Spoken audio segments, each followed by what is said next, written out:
Welcome to our video.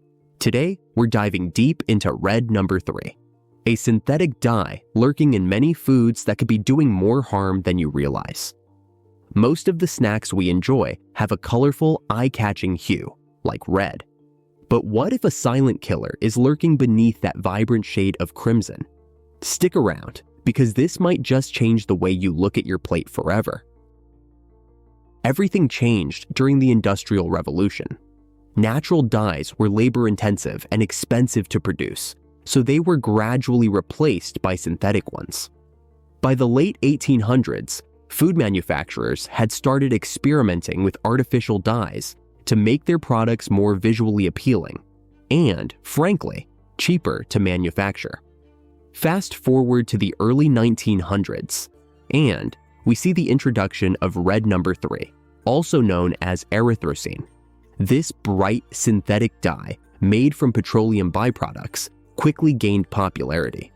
It was used to color candies, cakes, drinks, and a host of other food products. Its stability and vivid hue made it a favorite among food manufacturers.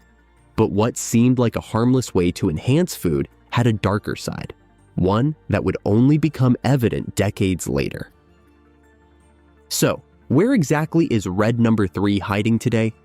You might be surprised. It's in a wide range of products, particularly those aimed at children. Think about the colorful gummies, cereals, and frostings that line supermarket shelves. Maraschino cherries, those bright red cocktail garnishes, are another culprit.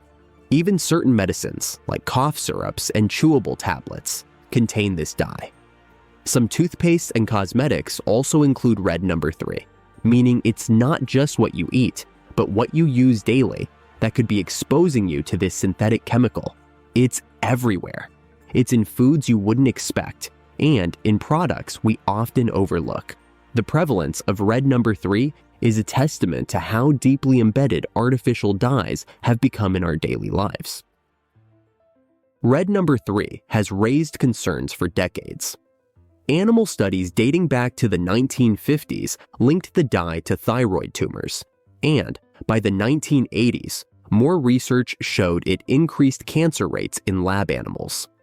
Despite these findings, it wasn't banned from food products until recently due to powerful industry lobbying. But cancer isn't the only concern. Additionally, there's evidence suggesting synthetic dyes like red number 3 could disrupt hormones, especially in children. Red number 3 has been tied to behavioral issues in young people, including hyperactivity, attention disorders, and mood swings. These effects can subtly impact focus and learning. The thyroid cancer link is the most alarming, with studies showing it can cause cellular changes and tumors in rats. While the doses in those studies were higher than what humans would typically consume, repeated exposure over time is still worrisome.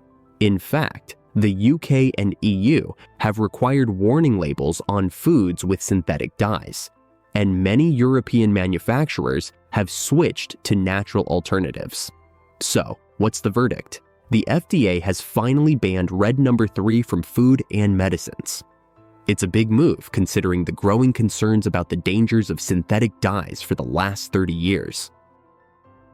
Now, you're probably wondering, what can I do to protect myself and my family? It starts with awareness. The first step is to check food labels. Red number 3 might also appear as erythrocene or FD and C red number 3. If you see these listed, it's best to avoid that product. Opt for foods that use natural colorings. Many companies now use beetroot powder, turmeric, paprika, or other natural sources to color their products. Organic products are another safe bet since they are free from synthetic dyes by definition. Another practical step is to minimize your consumption of ultra-processed foods. These foods are more likely to contain synthetic dyes and other additives. Instead, focus on whole, natural foods like fruits, vegetables, and minimally processed items. These are not only free from synthetic dyes, but also packed with nutrients that benefit your health. Lastly, support policy changes. Stay informed about regulations around food dyes and support initiatives aimed at reducing or banning harmful additives. Consumer demand plays a powerful role in shaping the market. The more people push for healthier, dye-free options, the more companies will take notice. At the end of the day, your health and the health of your loved ones are what matter most. The colorful, vibrant snacks might catch your eye, but the risks they carry could be lurking just beneath the surface. By staying informed and making mindful choices, you can protect yourself from the hidden dangers of ultra-processed foods. Thank you for tuning in today.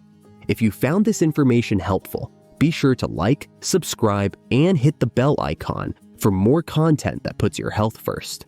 Remember, every small change adds up to a healthier you. Stay safe, stay informed, and take care.